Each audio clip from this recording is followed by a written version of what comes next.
नमस्कार, Amar Ujala the bonus में आपका बहुत बहुत स्वागत है। मैं हूं आपके साथ अभिषेक गुप्ता। भारतीय स्नैक्स और नमकीन के स्वाद की पूरी दुनिया दीवानी है, लेकिन अब इस स्वाद में विदेशी निवेशकों को मुनाफे की खुशबू आने लगी है। जी हां, बालाजी वेफर्स की 7% हिस्सेदारी अमेरिकी इक्विटी फर्म जनरल अटलांटिक खरीदने जा रही है। ये डील करीब 2500 करोड़ रुपए के फाइनल हुई है।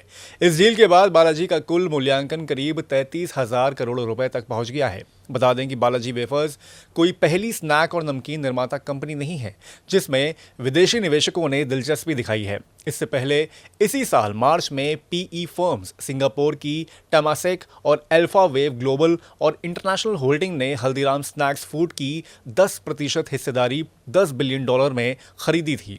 ये कंज्यूमर इंडेक्स में प्राइवेट सेक्टर की सबसे बड़ी इक्विटी डील थी। स्नैक और नमकीन कंपनियों में विदेशी निवेशकों की इस रुचि के क्या मायने हैं, आइए इस वीडियो में समझते हैं। मौजूदा समय में कुरकुरे, खट्टा मीठा, नवरत्न मिक्सचर, आलू भुजिया, मसाला चना और मूंगफली मसाला जैसे दर्जनों ऐसे प्रोडक्ट्स हैं जो आपको चाय की दुकान से लेकर बड़े बड़े मॉल्स में दिख जाएंगे। सफ़र में जाना हो या चाय पीनी हो, अब ये स्नैक हमारे जीवन का हिस्सा सा बन गए हैं।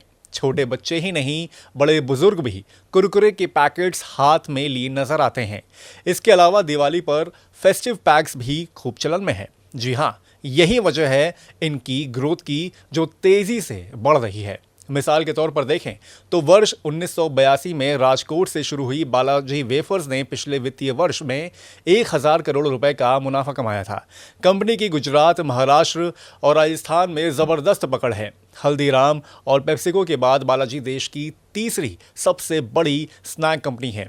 भारतीय स्नैक मार्केट की ग्रोथ दर 12 से 15% सालाना है। यही वजह है कि विदेशी कंपनियों को ये स्नैक निर्माता कंपनी खूब भा रही हैं। भारत में स्नैक उद्योग का बाजार करीब 80,000 करोड़ रुपए से ज्यादा है। बढ़ती जनसंख्या, शहरीकरण और फास्ट लाइफस्टाइल ने पैक्ड स्नैक्स की मांग को कई गुना बढ़ा दिया है। इसके अलावा कंपनियां भी इन स्नैक्स और नमकीन के साथ नए प्रयोग कर इन्हें बेहतर बना रहे हैं। इतना ही नहीं, बीकानेरी भुजिया, रतलामी सेव और इंदौरी नमकीन जीआई टैग प्राप्त नमकीन है। कोल्हापुरी भेल ने जीआई टैग के लिए आवेदन किया है। इसके पंजाबी तड़का, अमृतसरी भुजिया, पंजाबी पापड़, दिल्ली मिक्सचर, गुजराती मिक्स जैसे कई प्रोडक्ट्स ऐसे हैं जिनके स्वाद को ये स्नैक और नमकीन निर्माता कंपनियां बेहतर मार्केटिंग के साथ देश दुनिया में बेच रही हैं। यही वजह है कि विदेशी निवेशकों को ये सेक्टर सबसे ज़्यादा अट्रैक्ट कर रहा है। SEBI registered research analyst VLA Ambala का कहना है कि स्नैक और नमकीन में मार्जिन हाई लेवल पर है।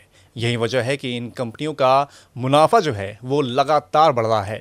इसके अलावा तेज़ी से इन कंपनियों के आउटलेट पूरी दुनिया में खुल रहे हैं, जिससे इनके लिए बाजार बड़े होते जा रहे हैं। फास्ट लाइफस्टाइल ने पैक्ड स्नैक की मांग को कई गुना बढ़ा दिया है, इसलिए इसकी ग्रोथ आगे बढ़ने वाली है। यही वजह है कि विदेशी निवेशक इनमें रुचि दिखा रहे हैं। आपका इस वीडियो पर क्या है कहना, इस पूरे मसले पर क्या है कहना, हमें कमेंट करके ज़रूर बताएं। बाकी देखते रहें अमर उजाला द बोनस। नमस्कार।